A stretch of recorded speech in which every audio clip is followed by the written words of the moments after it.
Hello everyone and welcome back to Astrophysicist Plays Outer Wilds. I'm excited to get back to the game here and actually start exploring this solar system. So let's get straight into it.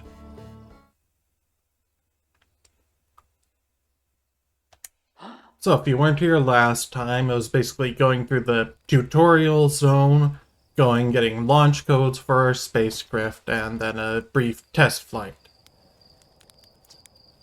I had to replay a bit since we didn't really save the game, but we're basically back to the same place as last time, except we just start off waking up again, down there again. So, let's get going.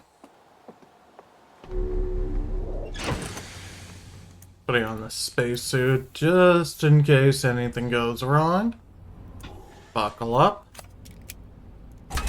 And lift off. So, we are now in space. The sun coming into view, our moon, the Addle Rock right here, and, yeah. Hey, that's two moons. So, which is which? Or, which one's the... Yeah, it only said we had one moon before. Maybe the signal scope will tell us. Okay, there's somebody on that one.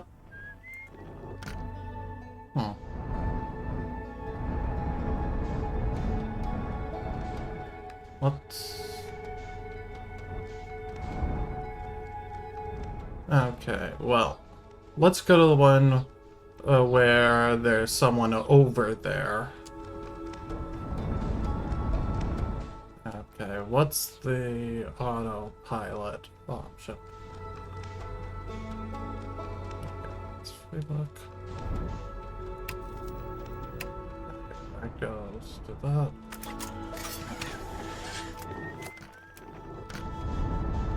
Okay, come on. Let's just... Okay, controls... Light. Autopilot is up on the D-pad. Okay. It's up on the D-pad.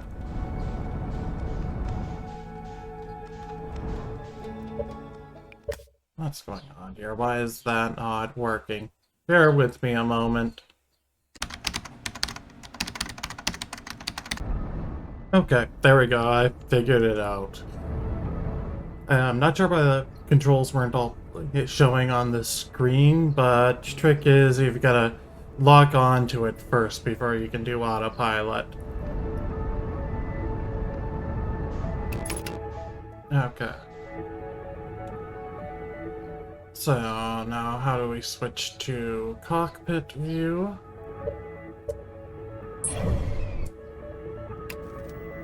Okay, square. Okay, landing view, that's what I meant. Okay, so let's go try to land here. Okay, so the one thing you might have noticed there is that as soon as we switched to landing view, we reoriented so that the bottom of our ship is facing us, a bit of convenience. And now we can just move around a bit and try to land somewhere interesting. So here we fall naturally under gravity and want to just lightly up thrust so that we don't fall too fast. And okay, we are... it's not the... We might be stuck on a tree or something, but... Yeah, well, let's us get out. Yeah, okay, well, we didn't quite crush this bench, but... Yeah, are we stuck on the tree? Looks like the tree's holding us up. Okay. That'll do. Might face some problems taking off, but we'll cross that bridge when we come to it. So, Yes, Esker. Hello, Esker. Okay, it's you. Ground control didn't tell me you were launching. Long time no see. Presumably they thought I'd blow up and didn't want to get your hopes up. Actually, it's been a long time since I've seen anyone. Don't the other travelers come by? The lunar outpost saw more traffic back when our ships were less sophisticated and needed more frequent repairs. Nowadays, it's mostly used to keep a set of eyes on things. Yeah, so that's something that comes up a lot in ideas of space exploration is setting up a base on the moon as kind of a temporary way station, which does have some significant advantages to that. Basically, the advantage is that since the moon is so much lighter, once you're already there, it takes a lot less energy to get off of it and out into space than it does to get off of Earth. The moon is so much lighter that the gravity on the surface is just 1/6 what it is on Earth. So, and this means that if you put up a station on the moon, you can expend a lot of energy getting off Earth, and this means you'll use up a lot of fuel and have to go through moving the fuel up in the first place. But on the moon, you don't have to move as many things up to get going into space. You can have a lot of weight to start with, like a huge fuel tank. And, if you were on Earth and wanted to get a lot of fuel into space, you have to expend the energy to raise all of that mass up into space. But if you're in the moon, it's a ton less energy. So you could use the moon as, say, a refueling station. Even if it isn't on your way to your destination, the fact that it's so much lighter, but does have enough gravity that things will stick around there, makes it a useful place to leave fuel for ships to stop by and get there. Of course, you do have to solve the problem of getting the fuel there in the first place, but this could be a problem that can be solved by different ships specialized for different purposes. So you have one ship set as a dedicated shuttle directly from the Earth to the moon, which is optimized for transporting fuel up there, and then other ships could take advantage of that to refuel. So this might be something that they did in the past in this world. Here they talk about repairs. If you want to make impromptu repairs that could help to be able to land it and keep it stable. Though, when you're out in space, it's too easy to float away from a bit of extra force. But when you've got the surface to stabilize you, that's not really a risk. The moon is so light that you will float away a fair bit from surprisingly little force. The moon is light, but that's not the reason the moon's gravity is so weak. So you will float away a bit, but it wouldn't make repairs easier. Anyway, back to the game here. Sometimes Chert comes by to say hi, but Gabbro's Gabbro. Yes, I keep hearing that Gabbro is Gabbro. I wouldn't have thought Gabbro would be Gabbro, but I guess it does make sense. And you know how Rybeck feels about unnecessary space flight. Don't go. Anything else you wanted to ask? Oh, you're lonely up here.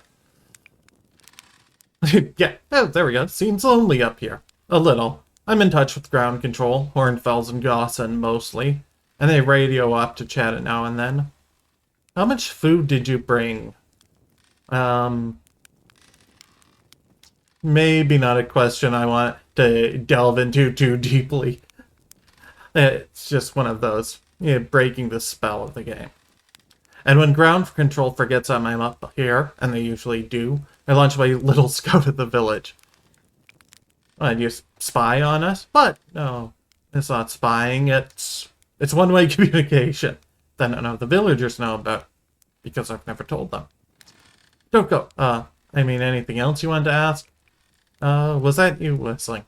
Probably. Or actually, definitely. The other travelers carry instruments, so they don't bother whistling. You can pick up their music with a signal scope, Best spot for that is the North Pole. Great reception. The North Pole is marked in red in your mini-map, but the Atlas Rock is a pretty small moon, really. Just go north. You can't miss it. Okay, let's see. So what is this place? Ha ha, very funny. Oh, stars above, you're serious, aren't you? That's just depressing. Welcome to the Lunar Outpost, which apparently the space program doesn't bother to teach anyone anymore. When we first started Outer Wilds, travelers used to bring their ships here all the time for repairs. Our spacefaring technology has improved loads since then, but the older ships tended to fall apart a lot, like more than they do now. Using the outpost to cut down on the number of launches and landings taking place in the village, and also the number of fires. Nowadays, though, it's mostly just me up here raising saplings from timber hearth and keeping an eye on things. Okay, so he farms his own food. Raising saplings, so trees, do you eat trees? And maybe best not to question that. No, I'm gonna go unless you have something else to say. Okay, so let's see what else is there around here. Radio, campfire, can roast a marshmallow, but yeah, not right now. Anything in here? Yeah, door doesn't open. Okay. So let's try going to the North Pole. So flashlight on. You jump out of this crater. Yeah, there's something up here. So a few platforms. Wonder what that is. Oh, it's a comet. Cool. Yeah, you can see the tail coming off. You know, one interesting note about comets, you kind of instinctively think that the tail is going to drag behind them, but it actually doesn't. The tail of the comet always points away from the star it's orbiting, as the tail isn't caused by drag, like happens with, say, a meteor going through Earth's atmosphere. The tail is caused by things being blown off of it and back away from it. And so that back is always relative to what's blowing it off, which is the sun and the heat from it. And then the light causes a small amount of momentum transfer, which is enough to get things pushed back behind the comet. Okay, let's see if there's anything up here.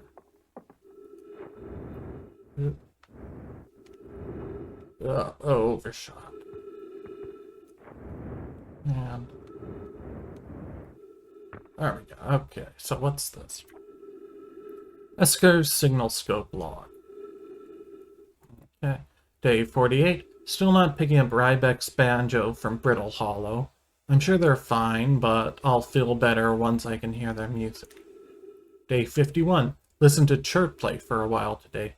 Unrelated, someone should tell Porphy and Gosson their flirting is not subtle from an aerial perspective. Day 55. Banjo music coming in loud and clear today. Sounds like Rybek's doing okay. That oaf, I was worried. Ooh, what's that planet in front of us? Oh, such interesting ideas here.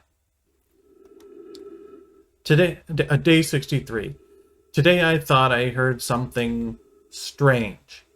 I don't know, it was probably nothing. Day 70. No, it's back again today too. Something strange is coming from Timber Hearth. Okay, I know this is crazy, but the sound from Timber Hearth sounds exactly like Feldspar's harmonica. But Feldspar disappeared in space ages ago. It can't be them. Sounds like something to investigate. Day 88. It's still here. This is creepy. Maybe my signal scope is broken? I'd better talk to Nice. Okay. So let's get ours out. And yeah, that's Timber Hearth. So yeah. So that's a harmonica. And it's definitely coming from Timber Hearth. Well, let's go investigate that, see what's going on there. Okay. Whoa. Yeah, such weak moon gravity. Actually, this is only like 0.5x our normal gravity. Earth's moon is like at 0.15x, is even less than the low gravity that we're experiencing here. Okay, let's... Okay, look, hopefully we're not too stuck in the trees to take off. Now, let's see, can we refuel in here? Yep, there we go. Okay, we didn't use much, but nice to just make sure we're topped off. Okay, so... Oh, yeah, we're getting off easily. Okay, so... signal scope out. That's kind of over there. Yeah, let's not crash. So maybe it's in this crater? Yes. Okay. Landing cam on. No.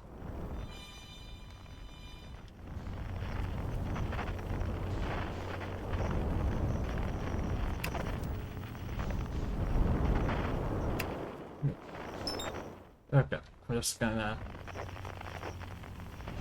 Okay, if we lock on, hopefully that'll help the controls work a bit better. Yeah, we get... yeah, it's centering us on Timber now. Oh, some weird plant there. Okay, let's take it in for a nice soft landing.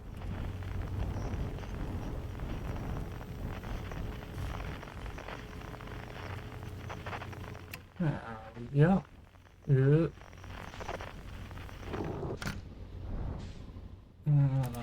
enough.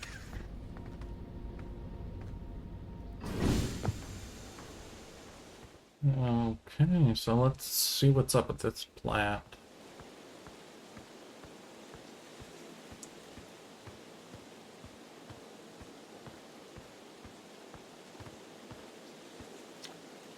Hello, Tic-Tac. Heyo, hatchling. Thought you were taking that tin can of yours into space today. What are you still doing here? Me? I saw something crash over the horizon and didn't like what I was seeing in the pictures my little scout was sending back, so I thought I'd come over here myself and take a look. So what crashed? I don't know what it is exactly. Looks like some kind of plant seed, but it's not anything I'd seen on Timber Hearth before. And trust me, I was quite the explorer back in the day. Do you think it's extraterrestrial? Kind of looks like something that might have come off of Dark Bramble. Whatever it is, it put down roots in a hurry. I don't like the look of this thing, hatchling, and that's a fact. Think I'll set Marl and Hal loose on it. Best get rid of this mess sooner rather than later, and no one can remove an unwanted plant faster than a tree keeper can. Yeah, I hear trees can be very tough to remove, particularly the stumps. They really get set in and almost impossible to take up. I'll have to go get a look at what's inside this seed first, though. Don't want to set anybody to hacking up a potentially dangerous plant without a better idea of what's lurking inside there. Tuff can help me haul the old scout launcher over here. Obviously, the opening is too small for someone to fit inside, and anyway, I'm not going to blindly stick my hands into anything that looks as unpleasant as that seed does. That's a good way to lose an arm or two. Okay, so scout launcher. So that's a single scout. What's the button? Okay, R1 for scout launcher. There we go. Okay, so let's launch our scout. Take a snapshot inside, and ooh, this thing's big on the inside. Oh, it's... What are we talking about? Ooh, what the? Okay, we seem to get stuck on something that looked like a big... One of those anglerfish like we saw in the observatory. I think that's what we're gonna get. Oh, wait, can we angle it? Yeah, we can look around a bit. What's that? Like some core cluster of things? Okay, well, something there. Interesting. Well, you have anything to say? Blasted seed did a lot of damage when I crashed. I like this crater. Need something from me, hatchling? I threw a little scout into the seed. You did you? And you're telling me it's bigger on the inside than on the outside? Yeah. Like, you ever seen Doctor Who? Do you get that over here? Kind of like the TARDIS and that.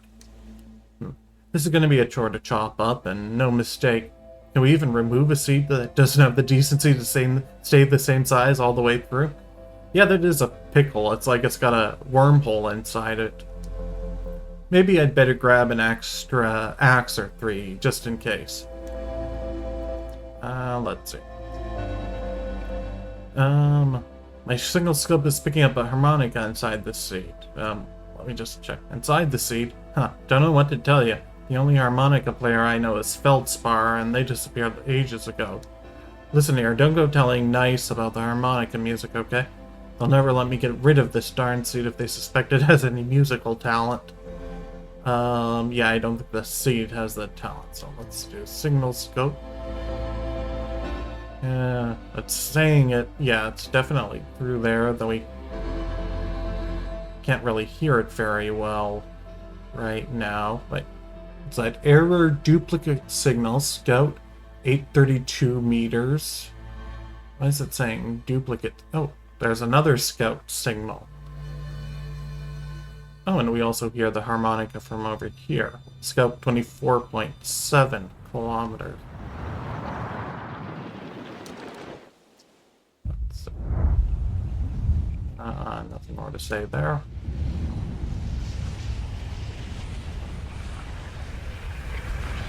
Okay, so Sun's decided to go supernova on us.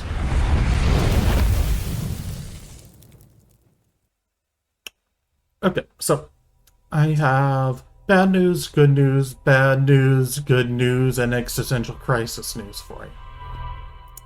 So bad news, our ship doesn't have a toilet. Good news, we're not going to be needing a toilet. Good news, that's because the sun explodes about 20 minutes after takeoff. Good news,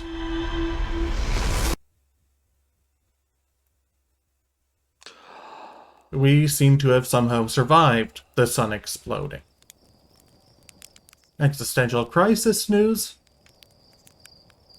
this is going to keep happening. We're trapped in a time loop. And we might be alive for an eternity, revisiting the events of the same 20 minutes. Game doesn't even give us the decency of reliving the same day, just 20 minutes or so. So Sight, you're lucky I'm in a time loop, because otherwise I'd be super dead. And you're lucky I don't have you grounded for medical reasons, because I have no idea what you're talking about. Yeah, okay. Well, let's go up, let's review the ship's log, and think about what to do next. Okay.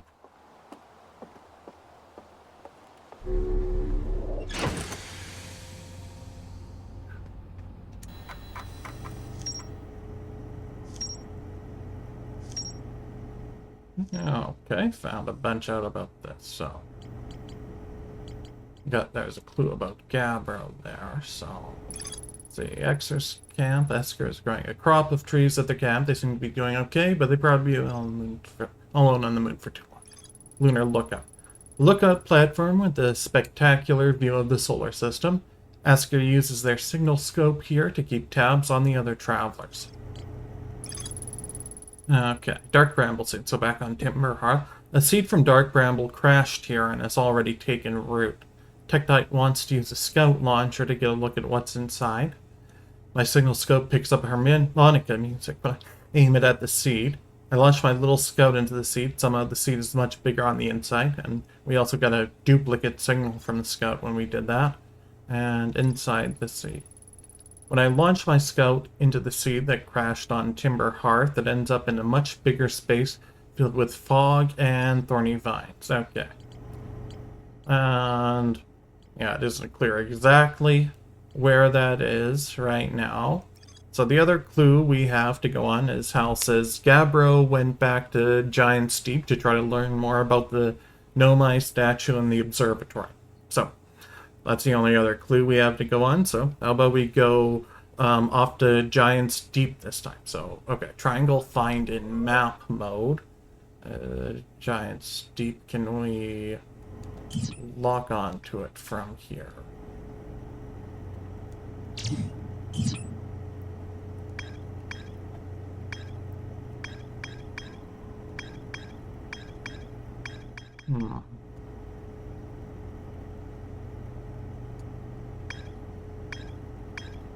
If we go to the map, we can lock on from that. Map. Okay. That's deep. Oh, there we go. Okay. So, take off. And engage autopilot.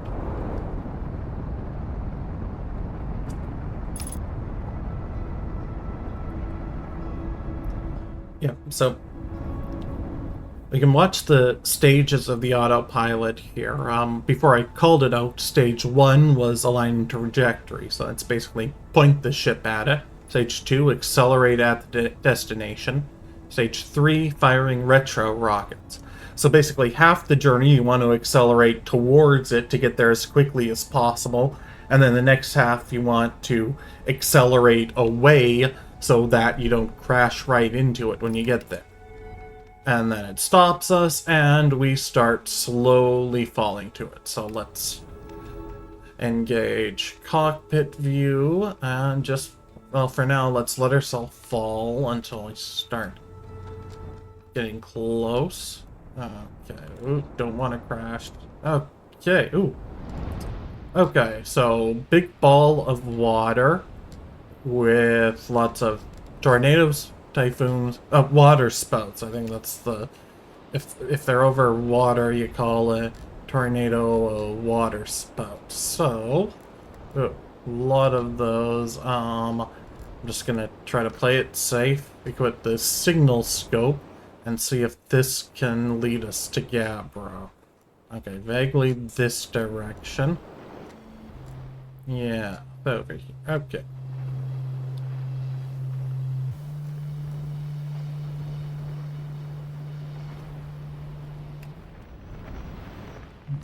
Alright, landing mode.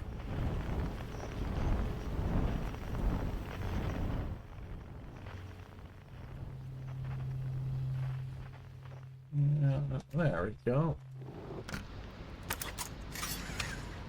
Oh, I think that was a nice landing. Okay. Boot up. Don't know what the atmosphere is like, and best not to take any chances. Ooh. Okay, so let's just have a look at this planet. We've got an island out in a planet mostly made of water. Huge water spouts going around. Those two seem to be rotating in different directions, actually. Yeah, I guess that's possible. So, usually on Earth, due to what's called Coriolis forces, which are basically complicated second-order forces that arise when you're on a rotating body. So, like, if you think about when you rotate yourself, you feel a force outwards. That's called centrifugal force. On the surface of a sphere, once you get to large scales, the forces relative lift off. We seem to have been thrown into space right now. Okay. Well, anyway, as I was saying, so centrifugal forces are the forces in a rotating frame of references which pull you to the outside. They aren't real forces, they're what we call fictional forces. But they do help explain how things act in that system. And Coriolis forces are similar. They're more second-order forces, and well, my ship didn't land as cleanly this time, but it's still here at least. Coriolis forces are basically the relative forces at points spread out decent ways over the surface of a sphere. And when things are spread out enough, you get relative forces that can, well, it's hard to describe, but the net result is that it allows for stable rotation, but only in a certain direction. So, and that direction is opposite on opposite hemispheres of the body. So what happens is large-scale weather systems will always rotate in one direction on the northern hemisphere and the other direction on the south. Okay, looks. I guess all these islands are floating, as another island just seemed to float on by there. Yeah, so that's why hurricanes will always rotate in the same direction, as will large weather systems.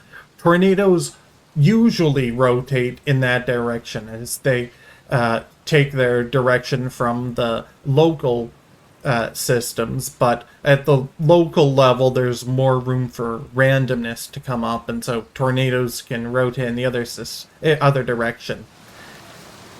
Here we have yeah, these systems are pretty big relative to the scale of the planet, so they really, at least on one hemisphere, should all be rotating in one direction, and on the other hemisphere in the other. We shouldn't have had two of these water spouts close to each other, where one was going one way and the other way. But yeah, in a fictional universe, it's got its own rules for something. So let's go check on Gabbro. Oh, those are those crystals that had ghost matter. So yeah, there isn't any ghost matter here. Yeah, but there is deeper in the cave. Okay, it's good it gives us a warning so we know we need to take this out before we actually experience it. But yeah, luckily here we can just go a different direction. Hello, Gabbro. Nice, it's you. Good to see you made it here in one piece. The first solo launch is a doozy, is it? Well, not quite my first launch.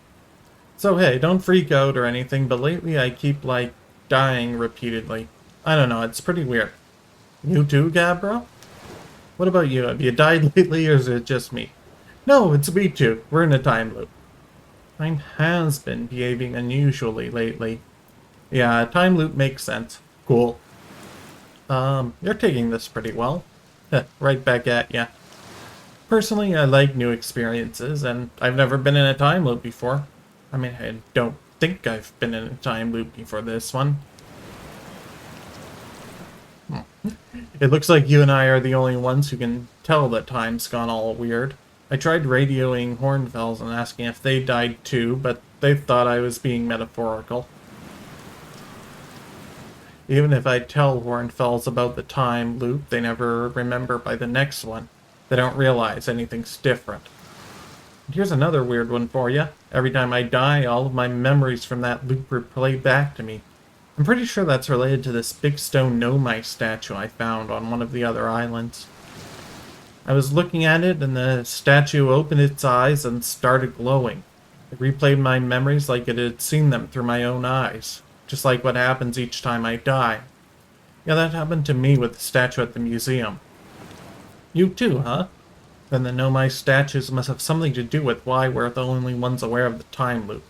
So, no glowing statue, no time loop awareness?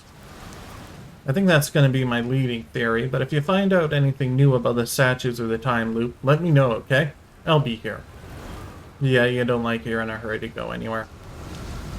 Anyway, that's what's new with me, but hey, this is your first solo voyage, kind of. Let's talk about you, you know? How's space treating you? I found something. Nice. What you got for me? Actually, never mind. Okay, I didn't find something. Oh, blast off. Whee! Hello, space. Hello, space debris. Hello, Gabbro. Gabbro, I'm kind of drifting away, and I'm worried this is going to be a rough landing. I'm just gonna hope for the best here. Okay, that hurt.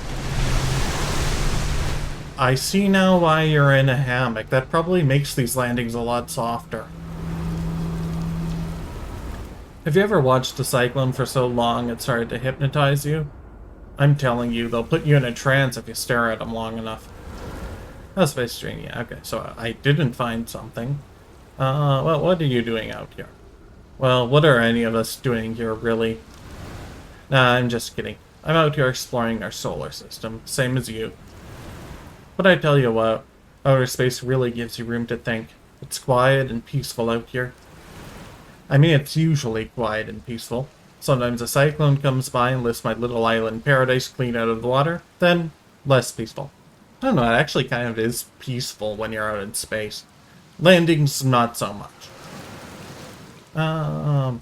Where should I explore on Giant Steep? Here's something you might like. At the start of every time loop, I keep seeing a bright flash in the sky. Oh, yeah, we saw that too. So I guess that was Giant Steep we're looking at. Something must be happening up there in orbit around the planet. What else? What else? Have you been to Statue Island? That's what I've been calling it, seeing as it's the island where I found the glowing Nomai statue. Get it? Yeah, I get it. I was on the beach on Statue Island when the whole glowy business happened, by the way. It's a nice beach for that kind of thing. I give it a solid 7 out of 10 on the Gabbro relaxation scale. Sounds nice. If you feel like checking out Statue Island, it's the one with 2 islands connected by a natural rock arch. Okay. The island that's 2 islands mostly connected by a rock arch. Okay. Let's see, where should I explore? What's up with this planet? I know, right? Oh, you meant like, tell you more about it? I gotcha. Well, Giant Steep is massive and mostly water. No surprises there. There's a strong current a ways beneath the surface that prevents anything from sinking below it. Seriously, I tried everything I could think of to get past that current, and neither idea worked. Well, I've tried nothing and I'm all out of ideas. As for land masses, I've counted 4 islands, including this one. Okay, so 3 others we'll want to check out. There's also the one with that Nomai statue I saw on the beach. You've seen the cyclones. Yeah, they're hard to miss. They'll toss up everything in their path, islands included. Little tip, if you get picked up, try to land in water. Less likely to kill you. Not impossible, but less likely. Real-world physics note, water landings are not as safe as they're portrayed in media. They're safer than ground landings, but only up to an extent. At a certain point, it's just as deadly because the water just can't move away from you fast enough to really cushion your fall. If you're trained in diving, you can align yourself to break the water just right to kind of soften it in a way. If you're not, and you find yourself falling a long ways towards the water, if you have anything on you that you can throw it down ahead of you. It'll break the surface tension of the water just before you hit it and make it a softer landing and give you just a bit better of an edge. Yeah, I hope none of you are in that situation, but it's better to know just in case. Okay, so how's space treating you? Oh, where's your ship? That's a good question. It's definitely on this planet somewhere. I mean, unless a cyclone came by and tossed it into space, I guess. That would be pretty nuts. I hope it's not lonely. Okay. Alright, so I got some more clues. Oh yeah, just noticing the gravity here, 2.x, so we probably can't... Yeah, our jumps are definitely smaller. Well, it looks like there's another path here, so let's check this out first before we go to any other islands.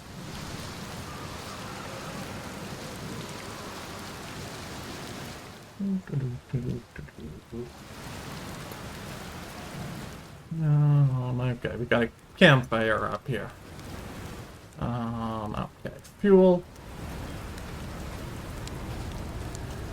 Okay, so just another of Gabbro's hangout spots.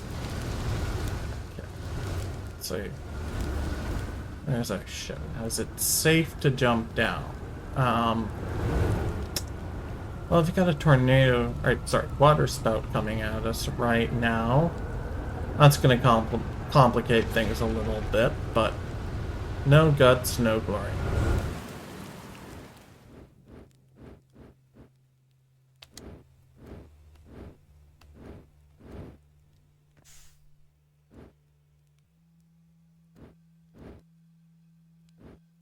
Yeah, can I just control it carefully? But okay, my legs are really starting to hurt. See the little body monitor on the top. I wonder if there's any way to heal up here. Oh, use medkit and refuel jetpack. There we go. A medkit instantly heals all broken limbs. That's nice. Yeah. Okay, buckle up. Yeah. Let's lift off. Good. Okay, let's just look around here. The islands are floating kind of randomly, so it's gonna be hard to make a mental map of things. Yep, sorry, I'm just looking for how do we roll here. No, not that one. Okay, L1, that's roll. Okay, at least we don't crash into the water, we just dip into it. So, this island, interestingly, we've got some plant over it. Is that like the one on Timber Hearth? Let's go investigate. Yeah, okay. So, it's like a big egg thing. Huh. Okay. Oh, ghost matter. Okay, signal scope out. Retrieve scout, and we'll go to photo mode. Okay. Okay, so ahead, safe. Okay, right path dangerous, left path safe. Okay, so we've got to kind of jump across here. Oh, that didn't go so well. Okay. Let's try that again. Now we might get caught in a tornado here. Water spout, I keep saying. Okay, the island. We might have to wait for the island to come back. Ship, I miss you. Please return. Please. Okay, thank you. Ship is coming back. Just please don't crash on top of me, ship. Okay, there we go.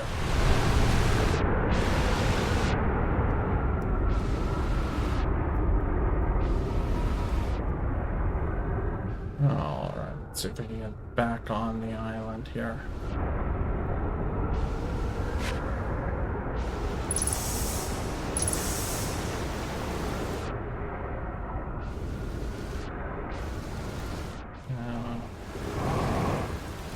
Oh, this is that weird thing. Okay, that's red. Huh. It's like a red plant-like thing trapped in a translucent thing. I don't see any way in. Where can we go? Well, yeah, the gravity here is so high that we can't make much progress with the booster. Our ship seems to be a toss over there. Let's deal with that problem later. Okay, so we go left. Okay, so we run. Yeah. Okay, let's just try that on flat ground first. Make sure we've got the jumping rhythm right before we take that jump. It feels so short, but with the double gravity here, we're making a lot less progress than you'd expect. Now, let me just do them. Okay. Ship over there.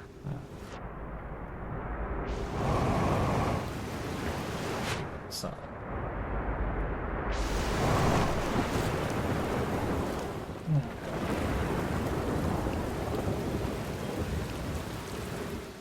So we're relatively flat here. So we go forward, hold X, release. Okay, so we can start boosting. Okay. Yeah, so the initial jump doesn't do much, so if we hold R2 and then just hold X and forward, that should get us over. Okay. Yeah, there we go. Okay. Any ghost matter here? No. So these plants do kind of remind me of what we saw before, but we're not kind of breaking space at all here. Maybe this way. There we go. Okay.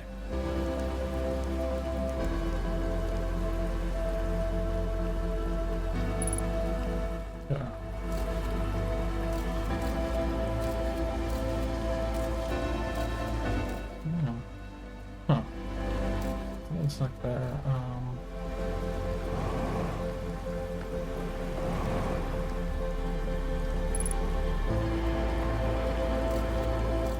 Can we get up? It's gonna be hell to climb up.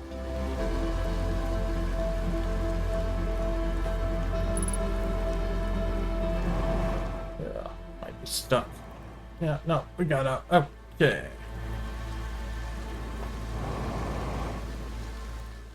Yeah, even the small holes are hard to get out of here.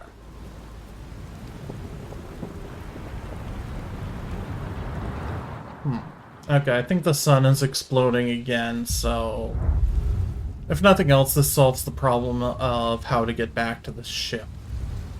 It really looks beautiful here on the sky goes red. And let's just watch it as it happens. Not the best view of the sun exploding, but it is a interesting effects here. Okay, well, we learned a bit from Gabbro there on that loop, but took up a lot of time talking to him. So next time, if we go straight to somewhere interesting, we'll have more time to actually explore. But I think I'm actually going to call it here for this episode. I'm going to try to keep episodes of this under an hour each. That seems to be what a lot of other streamers do for their videos, so they've probably figured out it's a good length for this sort of thing, and that gives time for about 2 loops in this game. So, thank you everyone for watching. I'll just roast a bit of marshmallows here while we call it a day. Let's try that again. Roast a bit of marshmallows nicely, and see you again, everyone. Bye-bye. I'll figure this out. See you later.